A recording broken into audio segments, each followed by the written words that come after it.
What is up, guys? In today's video, I'm going to be going over Fortnite's first weapon balance update in Chapter 6. This is a hotfix that went live earlier today. As always, if you guys do enjoy this video, find it helpful, informative, interesting, remember to give it a like, subscribe if you like to see more, and comment down below what you think of these changes. So the first is going to be that the Holo Twister AR got a nerf. It now will deal 1 less damage for each rarity compared to what it previously did. So it got -1 damage. And then it now will also have an increased spread while sprinting or falling. This basically just means your crosshair is going to be wider if you're from your weapon, if you're sprinting or jumping or falling. So like if you shockwave up and try to spray down on somebody, your gun is going to be less accurate and you're going to be likely landing less shots. I think this nerf is really not a big deal at all, and I'm very surprised that they put this out. 1 damage difference is not a big deal, and then this accuracy change, sure, it could affect it in certain situations, but it affects it in situations where the gun wasn't amazing anyways. Like, nobody thought the Holo Twister AR was insane for like spraying down when you shockwave, you know? What people think is insane about this gun is like the damage, the fire rate, and how accurate it is, and how lethal that makes it at medium to long range. So I don't really know why they chose to nerf it in this way. -1 damage is, you know, something, but it's not really much of anything in terms of practicality or like how the game plays, you know. I would have liked to see more damage, maybe a reduction in fire rate, and then probably some like recoil added to the weapon as well to make it a little bit harder to use. I feel like if all of those things happened, or a few of those things happened, then maybe the meta could change up. But I think the Holo Twister AR is still going to be far and away the best AR and still going to be melting people incredibly quickly. The Oni Shotgun got a pretty significant buff. It got its damage increased by 10%, and its headshot multiplier was also increased from 1.5 to 1.6, and then the max damage cap was also increased by 15%. So the way the Oni Shotgun is it's very similar to the Ranger Shotgun in that it does like not the greatest damage, but it does that damage incredibly consistent, and that's why that max damage cap being increased by 15% is actually a big deal, because it had a cap that made it to where you were somewhat limited in your damage. So now it's going to do more damage. Not only does it have more damage potential with that that just flat damage increase and flat headshot multiplier increase, the damage cap being increased, I think, is pretty significant for this gun. And it is going to be better. Like, you do all those things to a shotgun and it's going to be better. Personally, this doesn't really change the game up for me too much, just because I don't like this style of shotgun. The fact that it only has 2 shots and then you have to reload. And it's, like I said, it's similar to the Ranger Shotty in that it's just solid damage very consistently. Like, and that's what it has going for it. I feel like the Sentinel Pump has higher, you know, potential damage. If you hit a good shot with the Sentinel Pump, you're going to do more damage, but it's a little bit less of a consistent weapon. So you have to weigh those pros and cons. And just to me, I don't really care for the Oni Shotgun, but I think if you are someone who liked it already, you're going to like it a lot more.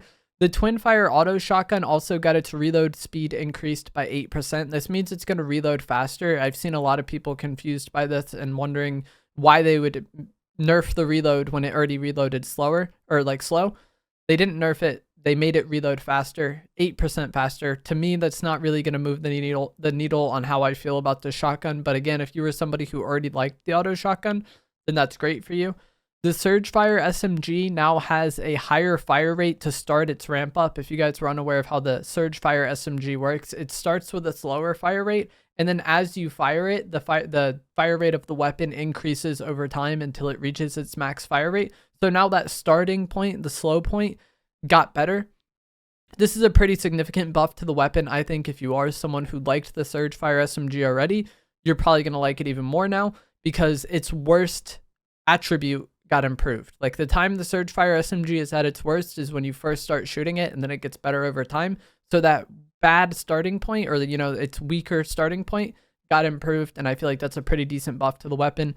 Still not really sure if I'm going to use it, because I don't really use SMGs this season, but if you are someone who's, you know, using SMGs, or you've been using the surgefire SMG, this is a big deal. I feel like off spawn using it, I'm probably going to like it more now than I did previously. And then the final change, or one of the final changes, is going to be that the void mask was nerfed. So the ball now drops more when thrown, and it travels slower. So basically, you throw the void ball and it's going to drop sooner, meaning you can't throw it as far, you know, and now it's going to take a little bit longer for the void ball to reach wherever it's going to reach. The speed was decreased by 4%. So this is not a big deal. It will travel slower, but it's not like a game-breaking amount slower. You know, 4% on something that already didn't travel incredibly fast is not a huge change. But the gravity was increased by 30%, meaning it will drop 30% more. So you're going to have to aim differently when throwing out the void ball. Either way, I don't think this is a change that ruins the mask at all. It's a minor change, but I still think it's going to be one of the best mobility items. You're just going to have to aim it a bit differently. Maybe you aren't able to throw it as far, and you'll have to play accordingly, but I still think it's going to be an incredible mobility item and definitely one of the best in the season. And the Mythic Sentinel Pump can now deal 200 damage with a perfect shot. It was supposed to be doing this already anyways, but for some reason the Mythic would do 199 rather than 200, but that has been addressed in this update. And now the Mythic version will do 200 damage if you hit a perfect shot, meaning the Mythic Sentinel Pump can one hit in build mode on a fully HP opponent, which is, I think it's fine. There's, you know, debate on whether or not shotguns should one hit or not in Fortnite. I've been playing since the second day the game came out, so I played for years with one hit pump shotguns, or at least pump shotguns that have the potential to hit one hit. And the Mythic doing it is just not really that big of a deal to me personally. I've seen it probably like 3 times since this season started. So for me, this update didn't really change much as far as what I want to use. I still want to use the Holo Twister AR. I still think it's the best AR. And I still want to use the Sentinel Pump. I think it's still my favorite pump shotgun to use. The Oni Shotgun buffs were probably the most significant change in this update, or like of the items that got changed. I think the Oni Shotgun got the most improvement.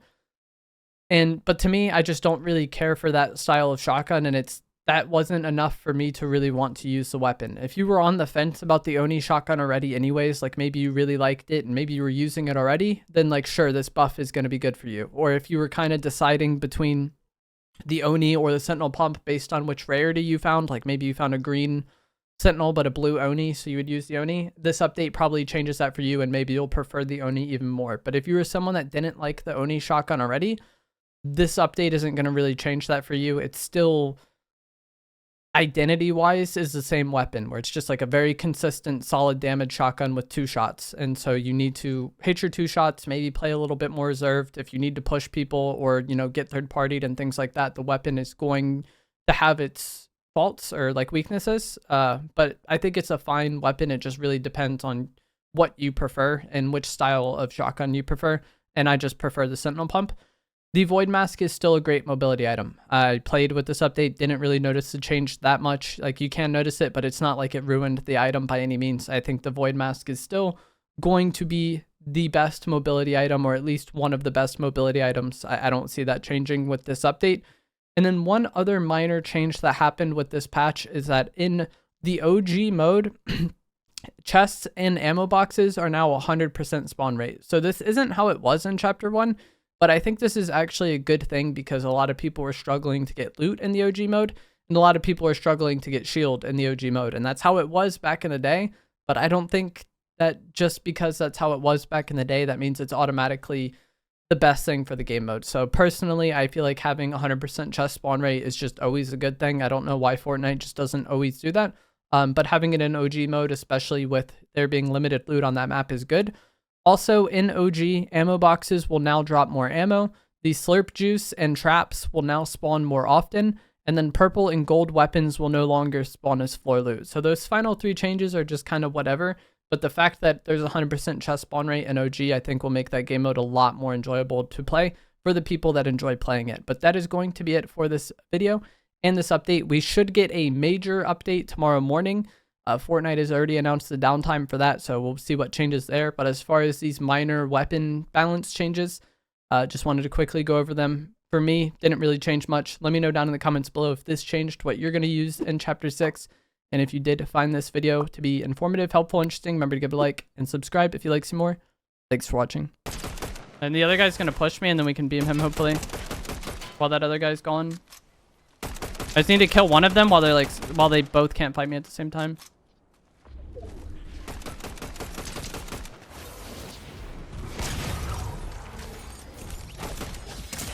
Oh my god, they both try to blade me, dude.